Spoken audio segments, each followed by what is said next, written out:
चलिए अपने स्टार्ट कर रहे हैं जीएसटी। साउंड एक बार देख लें।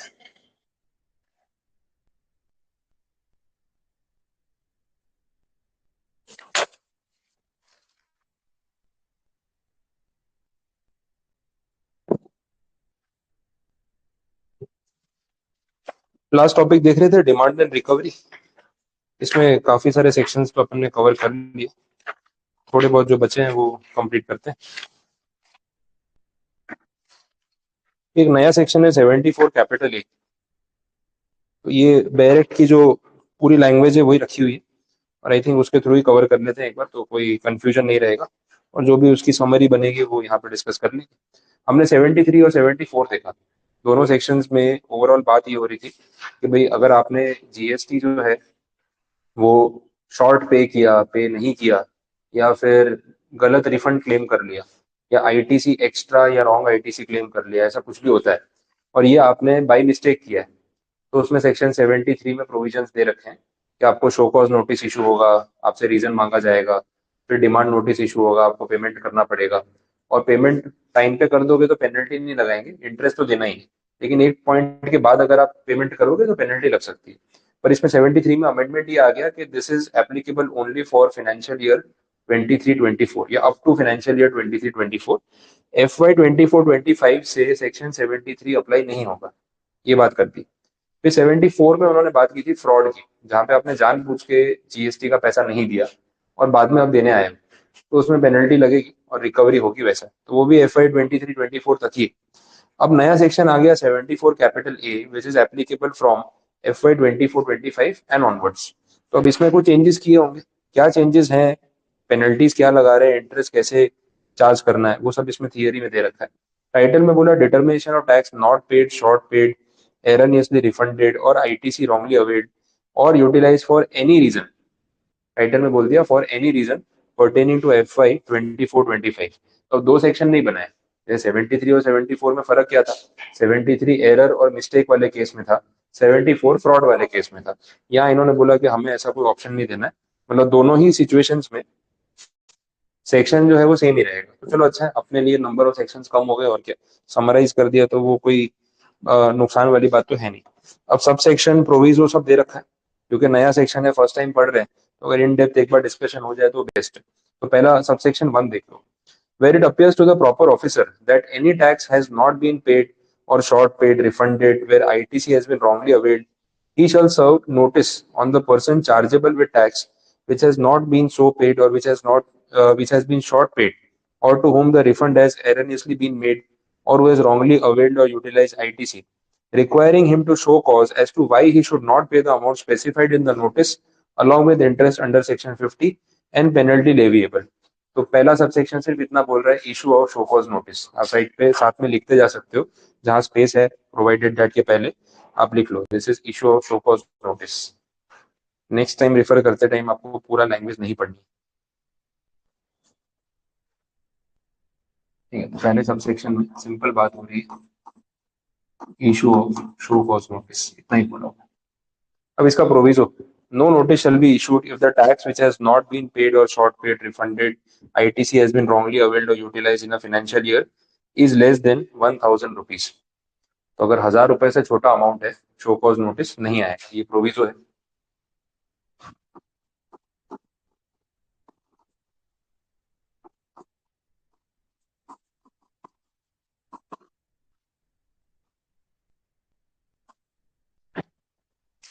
Next subsection 2, proper officer shall issue the notice within 42 months from the due date of furnishing of annual return for the financial year to which the tax not paid, short paid, ITC relates to, or within 42 months from the date of erroneous refund। तो ये आगे timeline, show cause notice issue करने के लिए deadline क्या है, कितना बोला है, 42 मंथ्स। 42 मंथ्स कब से, due date of furnishing annual return, this is 42 months from due date of annual return, दूसरा ऑप्शन भी है इसमें, और 42 months from date of refund. अगर एरनियस रिफंड है तो वहां से 42 मंथ्स। बाकी के केसेस है कि आपने ड्यूटी पे नहीं की, शॉर्ट पेमेंट किया, आईटीसी ज्यादा यूटिलाइज कर लिया, तो जो आपका फाइनेंशियल ईयर था उसकी जो ड्यू डेट थी एनुअल रिटर्न की, वहां से 42 मंथ्स। अब ये कैसे कैलकुलेट होगा वो भी समझ लो। अपना FY 24-25 से स्टोरी स्टार्ट हो रही है ना, तो FY 24-25 का एनुअल रिटर्न जो है वो कब फाइल होगा? 31 दिसंबर 2025। यहाँ से गिने जाएंगे 42 मंथ्स, ऐसे कैलकुलेशन होगा। अब ये 42 मंथ्स मतलब 3.5 साल हो गए। 36 months is 3 years plus 6 months, 42 months.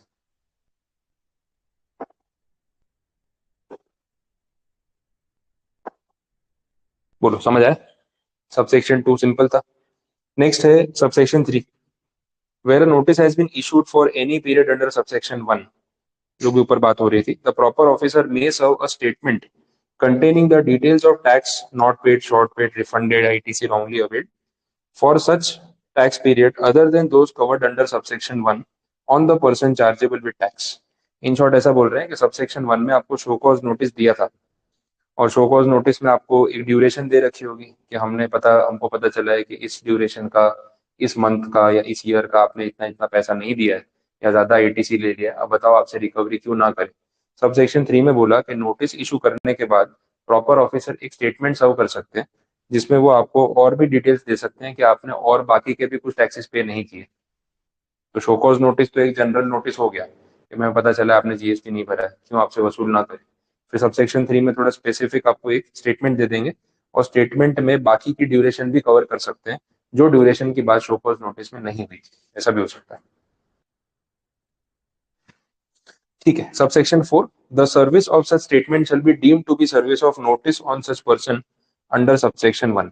ये स्टेटमेंट शोकॉज नोटिस के बराबर है, डीम टू बी मान लिया जाएगा, वैसे बोला है। Subject to the condition that the grounds relied upon for such tax period other than those covered under subsection 1 are the same as are mentioned in the earlier notice.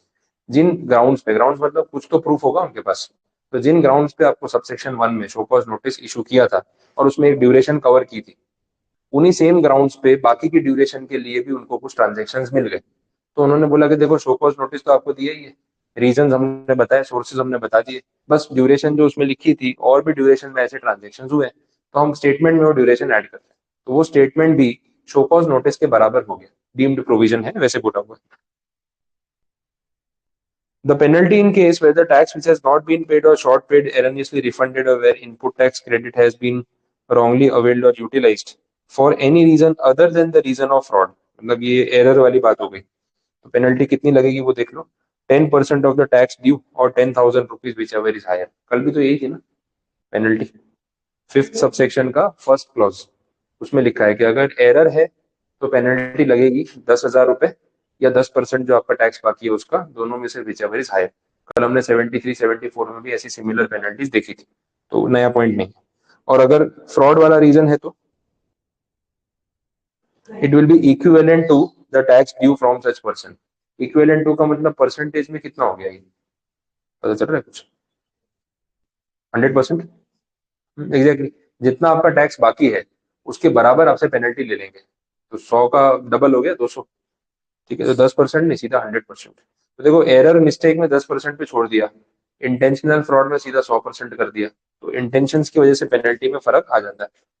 Subsection 6, the proper officer shall after considering the representation if any, made by the person chargeable with tax, determine the amount of tax, interest and penalty due from such person and issue an order। आगे की story है, show cause notice दिया, आपसे जवाब मांगा, आपने जवाब दे दिया, आपके आंसर को सुनने समझने के बाद वो अपना फैसला सुना सकते हैं, और शो कॉज नोटिस में रीजन पूछते हैं। अब डिटरमाइन करेंगे कि इतना पैसा आपसे लेना है। अब आएगा डिमांड नोटिस, तो डिमांड नोटिस में टैक्स कितना लगेगा, इंटरेस्ट कितना लगेगा, पेनल्टी कितनी देनी है, उसका टोटल करके आपको भेज देंगे कि भाई ये आपको जमा करवाना है। अब जितना डिले करोगे इंटरेस्ट तो लगता ही बढ़ता जाएगा, बट इस रेट पे इस तारीख तक का इतना हमने कैलकुलेट कर दिया, वो आपको देखना है। आगे subsection 7, the proper officer shall issue the order under subsection 6 within 12 months from the date of issuance of notice specified in subsection 2. ठीक है, शो कॉज नोटिस जिस दिन इशू हुआ था उसके 12 महीने के अंदर डिमांड नोटिस इशू हो जाना चाहिए। तो डेडलाइन है ऑफिसर के ऊपर भी, शो कॉज नोटिस दिया था ना, 12 महीने के अंदर अंदर मैटर सॉल्व कर लेना, और अगर कुछ रिकवरी बनती है तो डिमांड नोटिस इशू कर देना। अगर उससे लेट किया आपने तो फिर नहीं चलेगा वैसे। तो डेडलाइन ऑफिसर पे है, हमारे ऊपर नहीं। प्रोवाइडेड आना ही था proviso, where the proper officer is not able to issue the order, क्योंकि टाइम होता नहीं इनके पास। Commissioner or an authorized officer by the commissioner senior in rank to the proper officer but not below the rank of joint commissioner, having regard to the reasons for delay to be recorded in writing before expiry of the specified period, extend the said period further by a maximum of 6 months. In short, officer बोलता है sir 12 महीने खत्म हो रहे हैं लेकिन मेरा काम खत्म नहीं हुआ है, आई नीड मोर टाइम।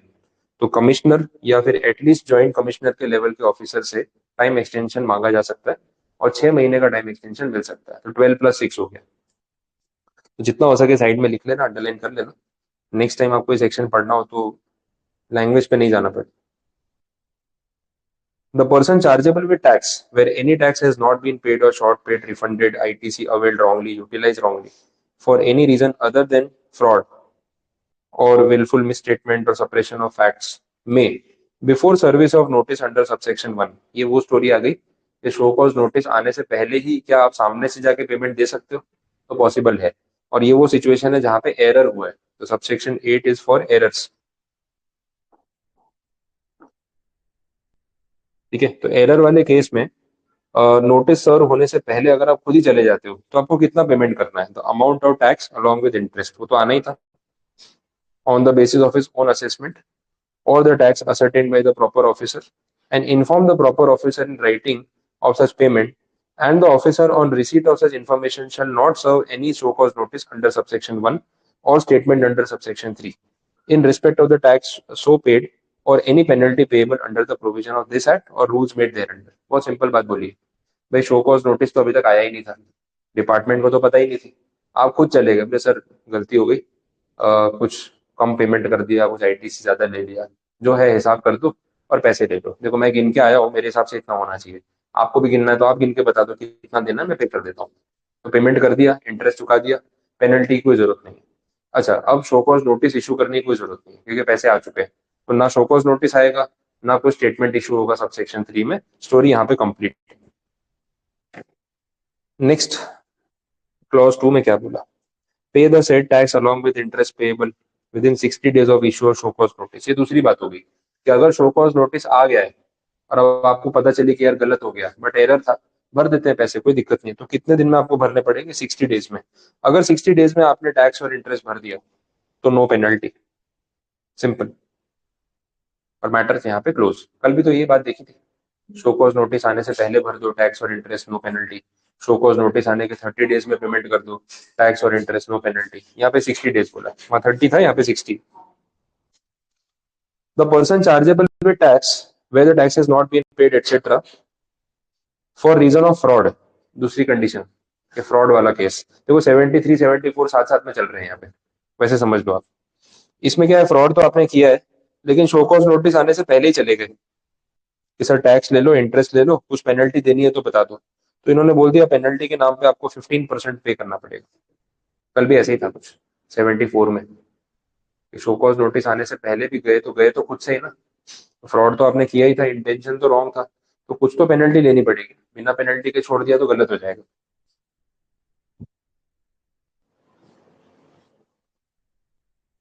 तो ये first point complete. Second, show cause notice आने के 60 डेज में अगर आप पेमेंट करने गए तो भी 25% पेनल्टी तो लगेगी। कल भी यही रेट था 74 में। और अगर 60 डेज के बाद गए, वही है, pay the tax along with interest and a penalty equivalent to 50% of such tax within 60 days of communication of our order, and on doing so all proceeding in respect of the said notice shall be deemed to be concluded। तो ऊपर भी तो with in 60 days ही था ना। Okay, वो show cause notice था, वहां से 60 डेज, यहाँ बोला है date of communication of order तो ऑर्डर तो फिर वो हो गया ना, डिमांड नोटिस हो गया, पेमेंट पेमेंट करने का ऑर्डर के भाई पैसे जमा करो। शो कॉज नोटिस के बाद डिमांड ऑर्डर आता है। शो कॉज नोटिस में आपसे रीजन पूछते हैं कि क्यों हम आपसे कलेक्ट ना करें पैसा, तो आप अपना रीजन दे सकते हो। आपने सोचा यार देख फ्रॉड किया, पकड़े गए, शो कॉज नोटिस आ चुका है, अब जितना आर्ग्यूमेंट कर करके डिले करेंगे ना अपने नुकसान है, भर देते हैं पैसे खत्म कर, तो 25% पेनल्टी का फर्क पड़ेगा। आर्ग्यूमेंट के बिना सरेंडर करके पैसे दे आए 60 डेज में तो 25% पेनल्टी, लेकिन रिप्रेजेंटेशन दिया, बात को खींचा, फिर उन्होंने बोला नहीं नहीं फ्रॉड तो है देना पड़ेगा, अब बढ़ गई पेनल्टी, 25 की 50 हो गई। तो अभी भी ऑर्डर के 60 डेज में पैसे देने हैं, लेकिन पेनल्टी 50% कर दी, तो नुकसान हो जाएगा आपका। Subsection 10, where the proper officer is of the opinion that the amount paid under clause 1 of subsection 8 or clause 1 of subsection 9 falls short of the amount actually payable। मतलब सामने से आप पे करके आए थे, लेकिन वो पैसा कम पड़ गया, कुछ गलत कैलकुलेशन हो गई। He shall proceed to issue the notice as provided in subsection 1 in respect of such deficiency।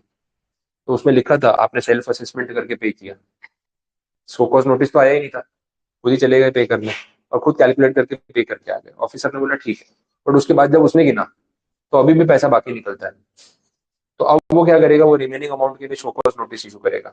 बात वही होगी, प्रोसीजर वही होने वाला। सब सेक्शन 11, उसमें बात की है क्लॉज 1 और 2 ऑफ सबसेक्शन 8, क्लॉज 1 और 2 of 1 of subsection 5 shall be payable where any amount of self-assessed tax or amount collected as tax has not been paid within a period of 30 days from the date of due date of payment of such tax। अब ये कौन से provisions थे? Notwithstanding anything contained in clause 1 or clause 2 of subsection 8। तो subsection 8 तो पूरा ही override हो गया, नॉटविथस्टैंडिंग। और penalty under clause 1 of subsection 5, हाँ वो भी वही था, उसको भी ओवरराइड कर रहे हैं। शैल बी पेएबल, ओके, तो वो प्रोविजंस अपनी जगह, लेकिन उसके अलावा और कोई सिचुएशन हो तो फिर वहां पे ये प्रोविजन एप्लीकेबल होगा और ड्यू डेट के 30 डेज के अंदर अंदर पेमेंट करना पड़ेगा। नहीं करोगे तो आपके खिलाफ एक्शन होगा। तो ये रेजिडुअल प्रोविजन हो गया जो वहां पे कवर नहीं हो रहा उनके लिए, और कहीं कुछ कॉन्ट्राडिक्शन हुआ तो ये सबसेक्शन ओवरराइड करेगा। तो वहां पे तो 60 डेज का टाइम दे रहे थे।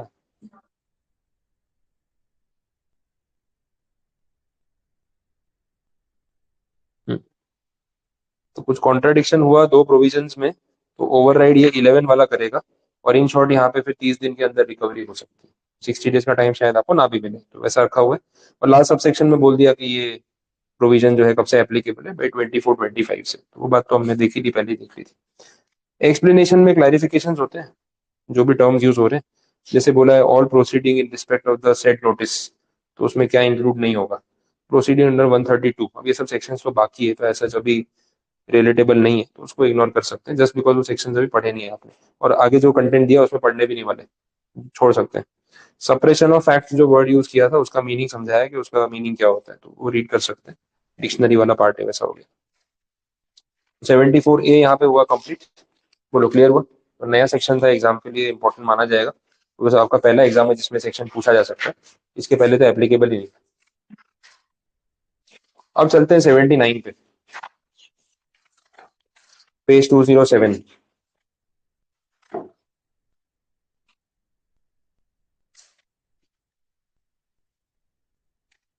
ये भी ऐसा ही है, डायरेक्ट वाला प्रोविजन है, तो अपने पढ़ के उसको ट्राई करेंगे, मेन मेन चीजों को हाईलाइट करने का। पीछे मैंने समरी भी दे रखी है, अगर आपको चाहिए तो समरी से पढ़ सकते हैं अपन, क्योंकि एग्जाम में सब सेक्शन की लैंग्वेज जरूरी नहीं है। बोलो शॉर्ट में बता दो। एक ही बात है, आप भले मैं बता देता हूँ, फिर आप थियरी पढ़ोगे तो आपको एक एक पॉइंट सेम ही मिलेगा। और ये अगेन मेरा रखने का इंटेंशन वही था कि बैरेट का थोड़ा इंटरप्रिटेशन हो जाए, वो भी 74A में अपन ने किया, तो इसमें आई डोंट थिंक रिक्वायरमेंट है। डायरेक्टली ना पेज 210 पे आ सकते हो, इस पे रिकवरी का तरीका दे रखा है कि प्रॉपर ऑफिसर को अगर आपसे पैसे रिकवर करने हो तो उसके पास क्या पावर है। पहले बोल दिया deduction out of any money owing to the defaulter, defaulter जो पैसे दे नहीं रहा है, दूसरी तरफ हो सकता है उसका कोई रिफंड एप्लीकेशन या कुछ आया हो किसी और मंथ के ट्रांजेक्शन को लेके, तो भाई मुझे आपसे पैसे लेने आप दे नहीं रहे हो और सामने मुझसे रिफंड मांग रहे हो, तो पहले तो मैं सेट ऑफ ही करूंगा ना, सीधी बात है। तो ये ऑप्शन है। दूसरा, अगर आपके पास आपके कोई गुड्स है जो एज अ जीएसटी ऑफिसर मैंने डिटेन कर लिए बिकॉज आप पैसे नहीं दे रहे हो, तो मैं वो गुड्स बेच के पैसा रिकवर कर सकता हूँ। आइडियली मेरे पास ये राइट होना चाहिए। Recover from any other person who owes money to the defaulter. आप डिफॉल्टर हो, जीएसटी डिपार्टमेंट के पैसे नहीं दे रहे, कोई थर्ड पार्टी है जिससे आपको पैसे लेने हैं, तो मैं तो उसको बोलूंगा इसको मत देना, मुझे दे देना। समझ आ रहा है? कोर्ट में इसको बोलते हैं गार्निशी ऑर्डर। लीगल टर्म्स में एक टर्म यूज होता है गार्निशी ऑर्डर। कोर्ट ऑर्डर करता है कि जो डिफॉल्टर पार्टी है उसके डेटर्स को कि आप है ना डिफॉल्टर को पैसे मत देना, कोर्ट में जमा करवाना, ताकि हमारा हिसाब सेटल हो जाए वैसे। और इसमें आप कुछ बोल नहीं सकते। नेक्स्ट बोला collection bye detention of any movable immovable property. आपकी प्रॉपर्टी पे चार्ज क्रिएट कर दिया, प्रॉपर्टी कस्टडी में ले ली, पैसे दो और लेके जाओ, नहीं तो ये बेच के रिकवर करेंगे वैसा। फिर डिस्ट्रिक्ट कलेक्टर को बीच में डाल दिया। डिस्ट्रिक्ट कलेक्टर को नोटिस इशू कर दिया कि भाई आप वसूली कर लो। कलेक्शन एजेंट उसको बना दिया, कलेक्टिंग ऑफिसर बना दिया। मैजिस्ट्रेट के थ्रू भी रिकवरी हो सकती है, कोर्ट के थ्रू। ठीक है, वैसा है। तो ये सारे ऑप्शन है। अब ये सारी बातें पीछे सब सेक्शन में एक एक पॉइंट में लिखिए।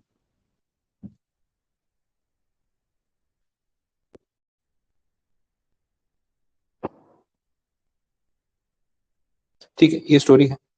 बॉन्ड वाला क्या पॉइंट बोला है?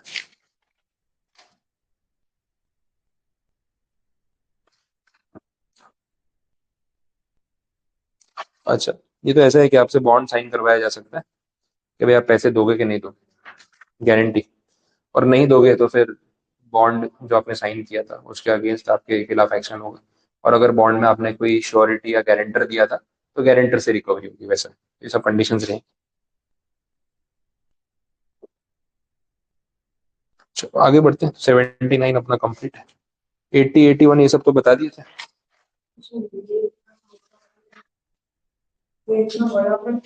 क्या? हाँ, वो आगे जो है वो एक्ट की प्रॉपर लैंग्वेज है, वो फिर डिस्प्यूट्स होते हैं तो वही लैंग्वेज फॉलो होती है ना, इसीलिए। चलो, तो यहाँ तक आते आते आपका डिमांड रिकवरी वाला चैप्टर जो है वो भी कंप्लीट है। अब नेक्स्ट टॉपिक पे जाना है, इट इज आईजीएसटी।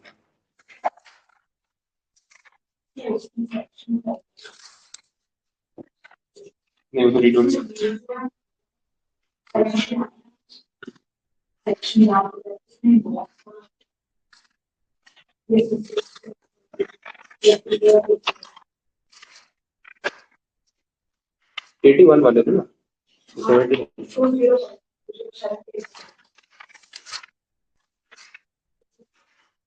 वो 77 का एनालिसिस है, वो चले। हाँ हाँ, चले उसमें उतना डिटेल में नहीं जाएंगे।